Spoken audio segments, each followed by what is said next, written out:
How's it going, everybody? During the RLCS this past weekend, we finally got some crazy results and have now seen the breakdown for both NA and EU, as well as every other region, including MENA, SAM, OCE, you name it. With that has come some reflection from who is regarded one of the best coaches, if not the best coach, in the RLCS, in Ferra. Obviously, former world champion with Vitality, now over to K-Corp, who just took down yet another win. Because Ferra can do no wrong, it seems to be. Ferra had some reflection after the event, now that he has gone through it. And this is part of the reason why I respect Ferra so much, is he could have, just like everybody else on the timeline, upon seeing the news and the results with Blast and the new production changes and all these things coming out, he could have had a knee-jerk reaction, but he doesn't. He's like, you know what? I'm going to take a step back. I'm going to experience it myself. I'm going to see how these things are playing. And then after going through the first event and having real world experience with it, then I'm going to provide my feedback.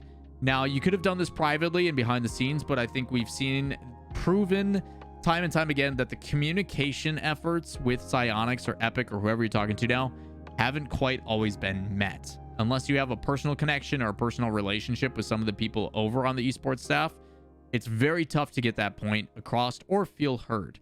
So Ferra decides to take to the timeline, and I think he has a very good tweet kind of outlining his initial thoughts about the whole thing.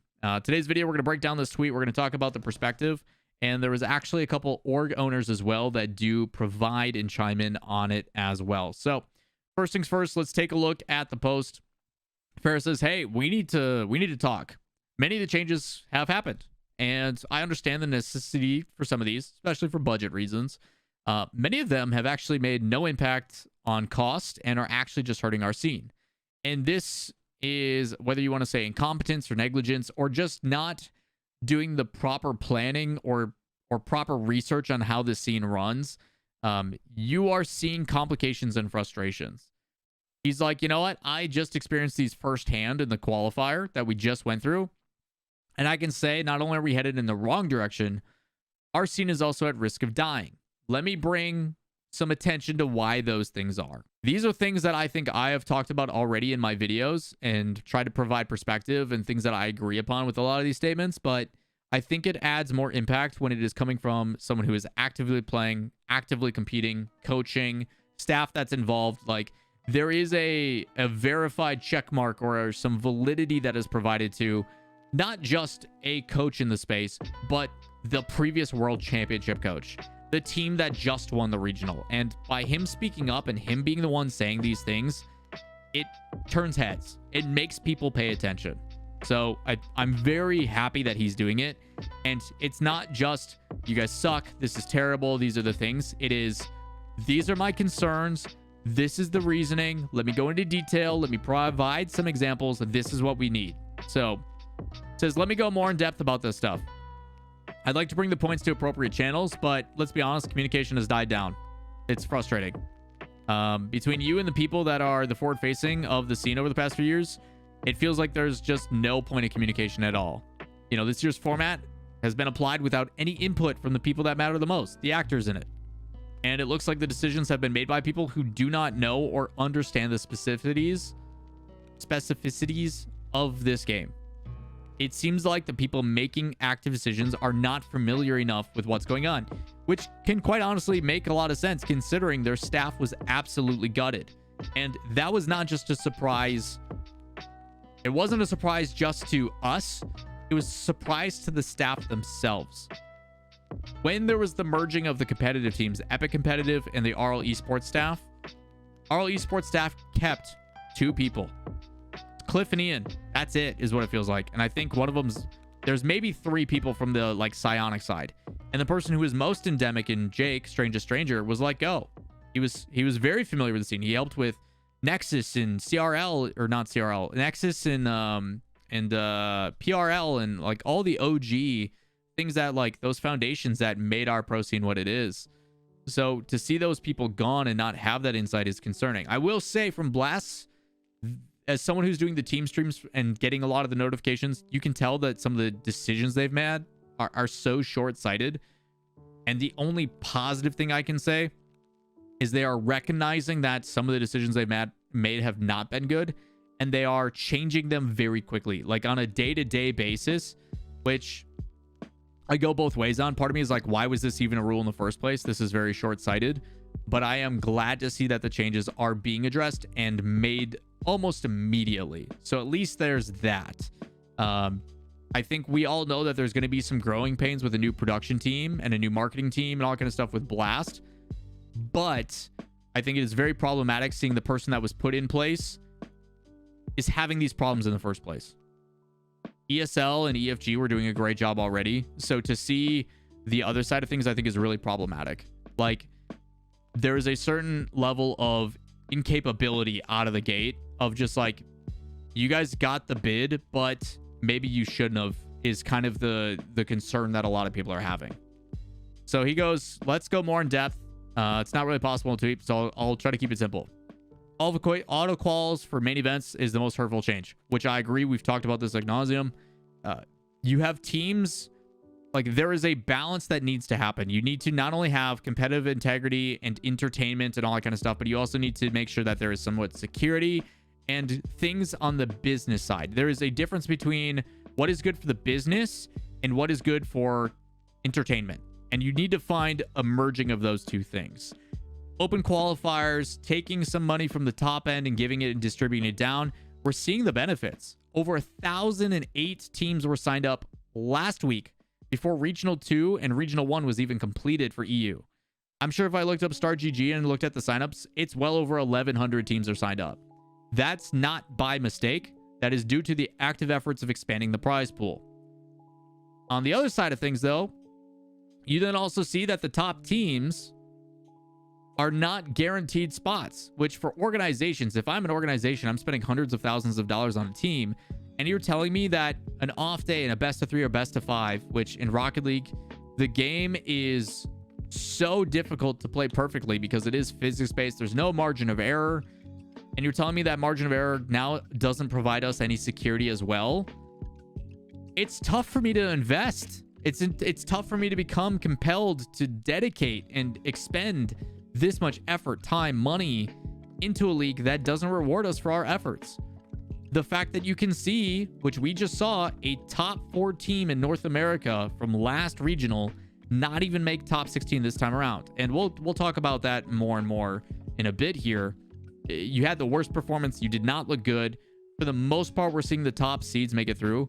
But for consistency reasons, for justification of job and security and everything else, top 8 teams should probably be guaranteed a spot. Top 8 teams should most definitely make a return into the main event.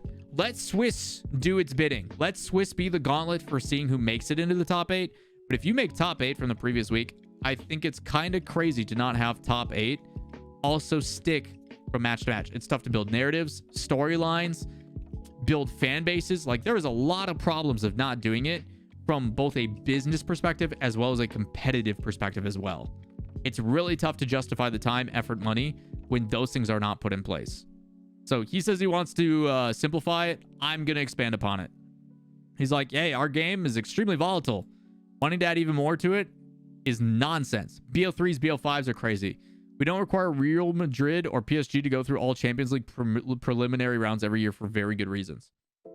Glad he also brings in a perspective from traditional sports also not doing this, even in a league where it is promotion relegation based and franchising. Having to qualify for every event means the qualifier format needs to be solid and fair. And with double elimination, it's not. Not only is it double elimination, it's BO3s in the early rounds and BO5s. And if there's a time constraint, that's fine, but we're expanding that over 3 days. There is plenty of time in those 3 days to make these best of 5s. At the end of the day, if you're trying to do this and earn a living, we need to make sure that competitive integrity is in place. And that's what all this is kind of talking about. Also, we're talking about seeding rules. You know, the current seeding is not only unfair, it's super inconsistent through the different stages. We've had teams that perform top 16 or top 32. They change one player and now they're in like 400th seed or whatever it is. All their efforts completely negated, even though they change one player, which is within the rules. They're still keeping 2/3 of their team. So why is their seed changing? There's been some problems like that. So every qualifier, the seeding is not fair. It's not consistent. And the strict seeding rules that you have, especially ones that haven't been fully thought through, which we've already talked about, that the people in charge right now don't feel like they have sat down and thought about the big picture and all the ins and outs and all the, like, it is a learning season. This season, without a doubt, is going to be a little bit shaky. This is definitely a learning season, a growing season for Blast, and hopefully year 2 we see more. But at this point, is that fair? You know, I propose the question of, this is now 8 years going on 9 years of RLCS. Why are we taking step backwards in things like format, rules, seeding, things of that nature? There are precedents that we have spent grueling amount of time trying to identify what is best for this game. So why are we not learning from that? Why do we feel like we're taking 2 steps back, 1 step forward? It just feels backwards. It doesn't make sense. And I've said this, and I think others may agree. The only reason Rocket League, I think, is still in the place that it is and still gotten the support that it is because there's no other game like it. If this was another FPS, another BR, another MOBA, another auto battler, another game with something similar to it, it would not be around. But because Rocket League is so unique and the gameplay itself is so great, people are willing to look past some of those mistakes. But if it was a different game in a different genre, it would have been forgotten about. It would have been completely cut off, and people would have been like, you know what? There's better options out there, ones that respond and treat and communicate with us better, and we're gone. So it feels like we're almost in a bit of like Stockholm syndrome. Like we're held hostage because there's no other options. And I think people really do feel that way. But I think because there is no competition, Rocket League has been awarded time after time after time the chance to make these mistakes. And I think people are getting to the point where at that breaking point, they're like, you know what? I can't keep dealing with this. The Jesse Pinkman, they can't keep getting away with it meme. Like, at what point do we just go, it's just not worth it anymore? And you saw some of that during the offseason. Players retiring, which is weird because the players retired and then they became a sub for Energy and now they're starting. We'll talk about that as well later with Energy. But yeah, I think it's crazy to see like some of these things are happening where it's a regression when these are the things that you shouldn't be regressing on. I understand learning the tricks of the trades and becoming familiar with a product, but formats, seeding, things like that have been a precedent and set for a long time. And to see those things still be problematic is really telling of what's going on. He then talks about, you know, of all the issues above, and there's a lot more he won't go into, which I agree. If you guys haven't seen my videos or talking about it, go check those out too. Maybe if I can, I'll reach out to Ferra and see if he wants to sit and have a talk. I don't know if K-Corp is as strict with their PR and what he's allowed to say versus Vitality. Vitality, there was a big approval process. So if you guys would like me, let me know in the comments down below. I'll reach out to Ferra. Maybe he and I can have a one-on-one talk about this kind of stuff. He's always been fantastic. I can literally just ask a very open-ended question and he'll talk for 20 minutes, which is why I love him. But yeah, let me know in the comments down below if you guys want to see if we can reach out to Ferra and expand upon this. But you know, you're pushing players above their limits, removing stability, you're forcing inconsistencies. It's unhealthy for the viewers, the storylines, the teams, the players, pros, semis, and amateurs. The entire ecosystem in the pro scene it's creating some problems. So you know what? There's some easy fixes and they don't cost anything. That's the best part. The things, the integrity of this esport, these are just systematic things you can implement and it doesn't cost you anything to do it. So, hey, our esport's great. The viewership was incredible. Clearly, people want to watch and tune in and enjoy it. But as it stands, if we keep making these mistakes, it's not going to stick around. We need to communicate better. We need to make some changes and we need to do better. Not next year, but as soon as possible. And I love the urgency he applies to that. So he's like, hey, we just won. Please pay attention. And the response that he got from that, I think tells you everything you need to know.